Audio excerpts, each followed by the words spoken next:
Hello and welcome to Philosophy for Flourishing. I'm Craig Biddle and I'm joined by my colleague John Hersey. Today, on this eve of Thanksgiving, we're going to talk about whom to thank on Thanksgiving and why. This is I think, a rich subject because there's a whole lot of thanking going on at Thanksgiving time, and I think a lot of it is improperly aimed. So we want to talk about where all of these amazing values that we have and that we flourish by means of come from. We live in this amazing world in 2020. I mean, it's been a rough year in many ways, but just look around at the wealth that we have at our disposal. And I don't mean by wealth just money. I mean all of the goods and services that are at our disposal for living. It's phenomenal if you think about it. I mean, everything from food and clothing and shelter and all the basics to sports stadiums and internet services and satellites that enable us to connect with the entire world as we're doing now, and everything in between. There's just this enormous amount of wealth, meaning the things that the products and services that enable us to live in this amazing way that we do. And frankly, given the circumstances of this year with COVID and the lockdowns and the destruction to the economy and to so many people's lives and jobs, what's really remarkable, I mean, and a lot of people have been really negatively affected by this, and there's a whole lot more coming because of the government's irrational uh, uh, policies about all of this. So there's more coming. But an interesting thing about our wealth today is that we have the entire economy hasn't literally imploded. And why is that?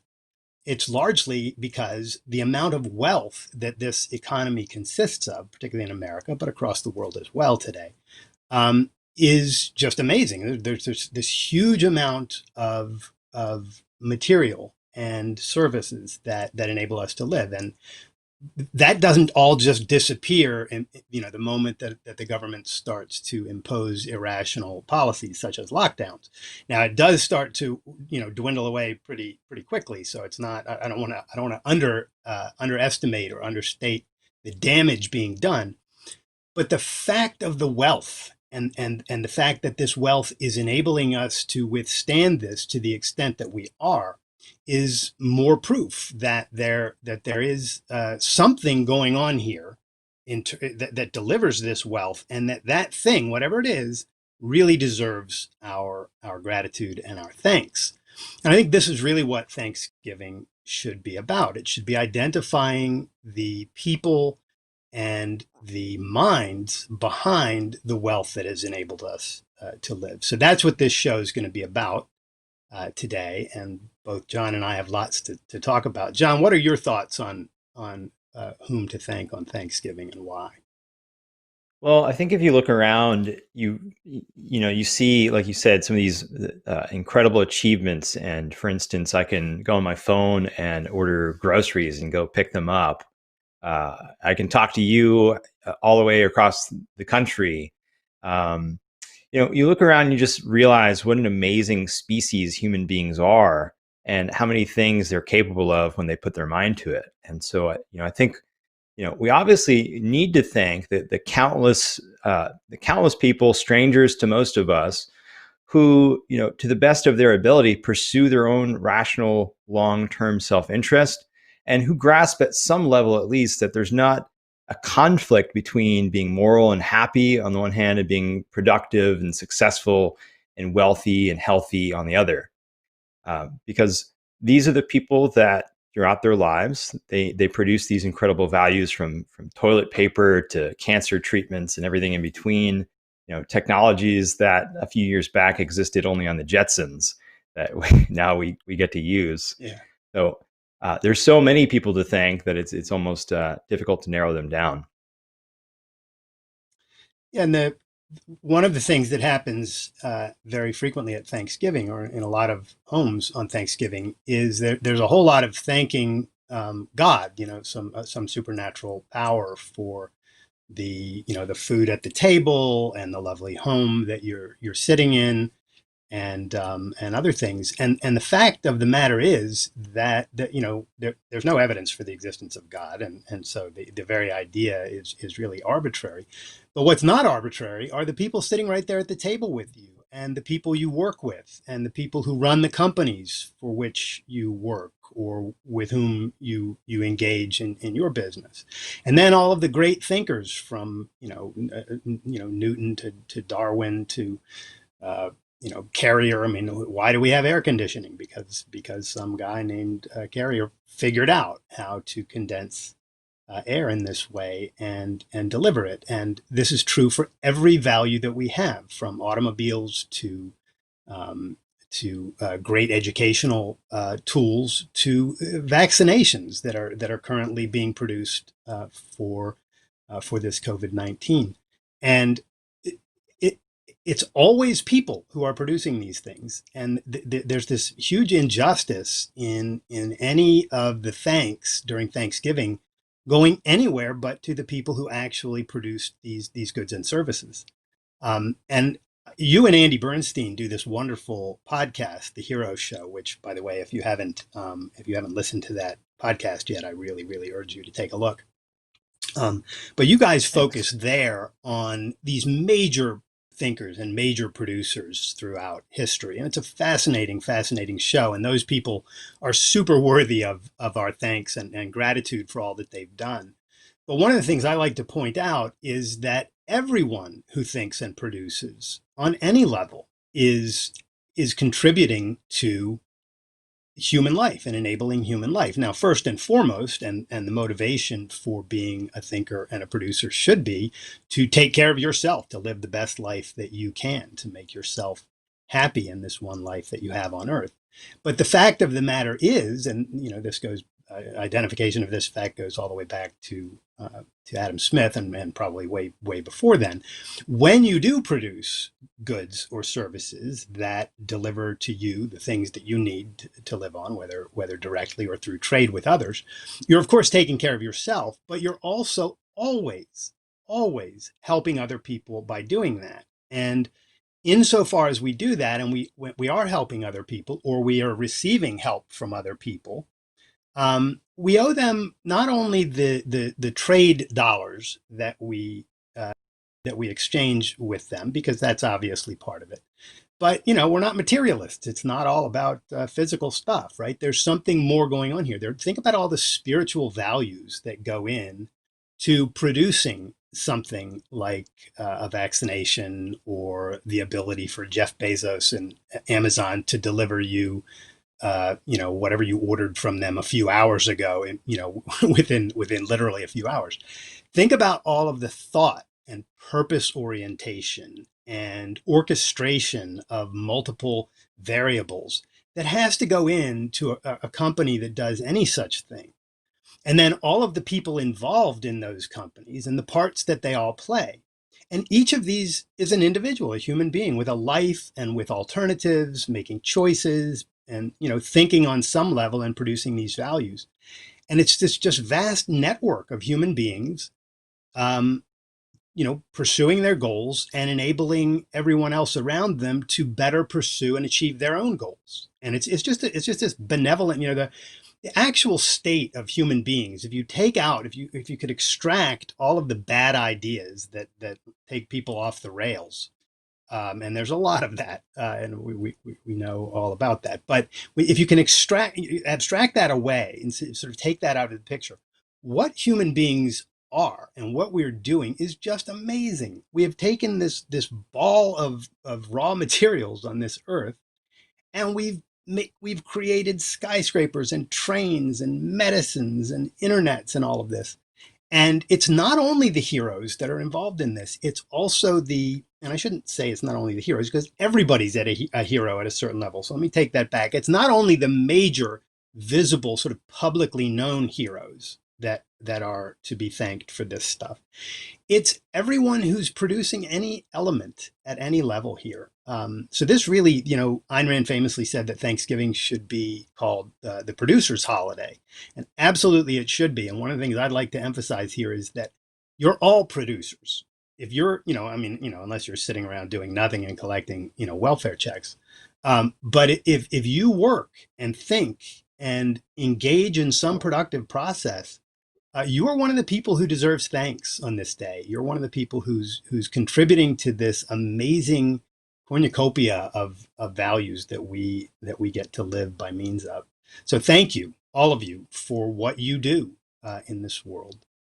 Um, Now that said, I think it is worth also zeroing in on some of the people who have done just some amazingly large steps in producing values that our life and flourishing depend on. So, John, let's zero in on some of those, and I know you have many fresh Yeah. in your mind because of the Hero Show. Well, yeah, thanks for bringing up the hero show. It's funny. Last week we actually covered Isaac Newton, who famously said, "If I've seen farther, it's by standing on the shoulders of giants." And I think that today Ah, it's true yeah. of all of us that we all stand on the shoulders of giants, and we do see farther than many of those giants. But it's largely because of their work. And so we should thank thinkers like Aristotle, John Locke, Thomas Reed, who many people have never heard of, Ayn Rand, all people who helped to clarify and make known the fact that being good and being successful are not antithetical goals, but they're actually complementary achievements of the same root cause, and that is rationality. So there are these countless heroes, and you can go on the show and listen to our episodes about Maria Montessori and the American founding fathers, Ernest Shackleton, Amelia Earhart, scientists from A to Z, and they'll keep coming. Um, but we all, like you said, are producing values to the extent that we're living meaningful lives, and we're largely able to do that because of the incredible base that we have to work from. I mean, look at this country, for instance. We have to thank those people who apply this rational view of man to politics and identified the fact that men, by their nature, have rights, and that these rights precede government and that they need to be protected. I think we should thank William Bradford, the first governor of the American colony at Plymouth, who, after a few years of failing to establish a socialist utopia in the New World, realized that the only way to not stifle production and progress in life is to reinstate property rights and give people the incentive to exert themselves and build a good life for themselves. And this is what led to the first Thanksgiving. So I think we definitely ought to thank William Bradford and the Pilgrims for understanding that there's a connection between your labor and your life, and understanding that people are only going to exert themselves if they can see the produce of their own effort.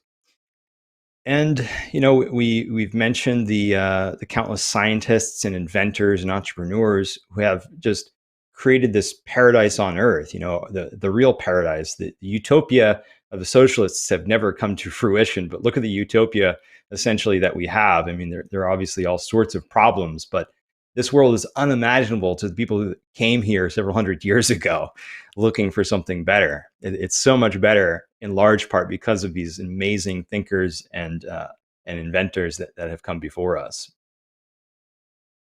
Yeah, and you mentioned Newton talking about the fact that he stands on the shoulders of giants, and of course, there's the giant of all giants in science saying that, right? And so, how much more emphatically important is it for us to recognize if we're not, the giant of giants in our field, how many shoulders we do stand on? You mentioned the documents and the men who formed this country and the ideas. They stood on the shoulders of John Locke. And you've written a fabulous article about John Locke and his contributions to the concept of individual rights.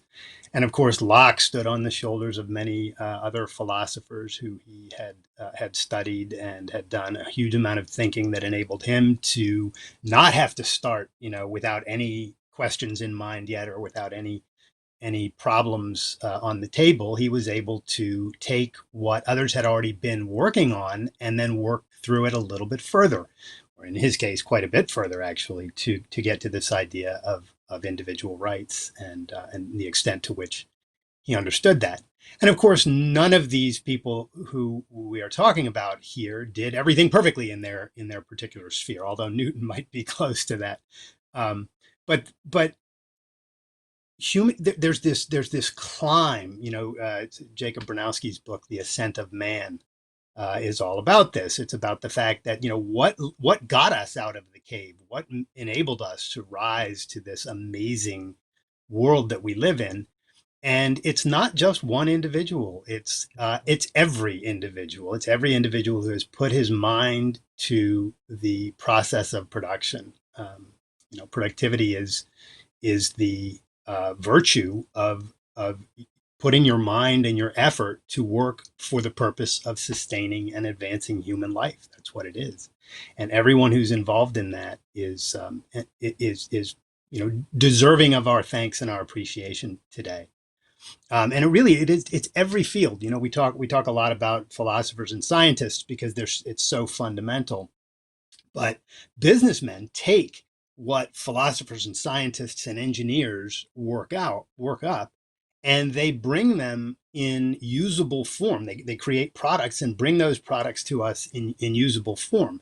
Literally everything you order from Amazon or everything you take off the shelf at the supermarket or the pharmacy or the hardware store, the amount of thought behind those items. It doesn't matter whether it's a fastener for you to hang a painting on the wall or whether it's milk off the shelf, right? How did that get in there? How did that get into the supermarket, into that bottle, with the pasteurization necessary for it to be safe for you to drink and to last in your refrigerator? And where did that refrigerator come from? And what's fueling that refrigerator to continue going, et cetera, et cetera, et cetera? It just like balloons outward as soon as you start thinking about any one of these objects. And it's all people. It's all people creating these things. So this is a big salute to everyone out there who's involved in this amazing productive process that we're all participating in. And thank you for that. I love to keep fresh in my mind the importance of gratitude for not just the major heroes. They obviously deserve enormous gratitude, but for the minor or lesser known heroes, I should say, the people who are just, sometimes your neighbors next door and sometimes just the people across from the table during Thanksgiving.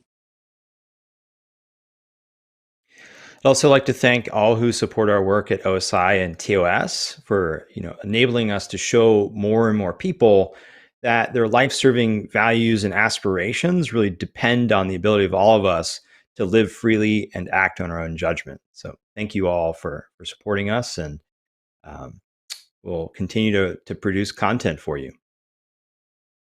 Amen to that. All right. Well, everyone out there, from everyone at OSI, and John mentioned TOS, which is a separate company, but also in the same line as the work that we do here. But from this podcast, I'd like to say, from everyone at Objective Standard Institute, have a wonderful Thanksgiving. Remember to thank the people in your life and the people who have produced the values on which our life and flourishing depend. That's who deserves our thanks. And it's clear from just looking at reality that that's the case. So it's really important to thank them. Like I say, and I wrote a short essay on this titled Don't Say Grace, Say Justice. And maybe we'll share that in the notes here. But one of the points I like to make at the end of that is if you are at a table during Thanksgiving or over the holidays and people do insist on saying grace and thanking God for the values at hand, I wouldn't resist that. I'd let them say their thing, but I would also always say, look, do you mind if I say justice when you're done with that? I'd just like to thank the people involved in these in delivering these values. And they'd be pretty hard pressed to say no, you're not allowed to thank the people, right? But just doing that little bit helps to remind people and get people thinking in the right direction if perhaps they're not already doing that. To be thankful of you and the people you work with and the people who run the companies that you work with, etc. So thanks to all of you, and have a wonderful Thanksgiving holiday. Happy Thanksgiving, and thank you, Craig. Thanks, John. Talk soon.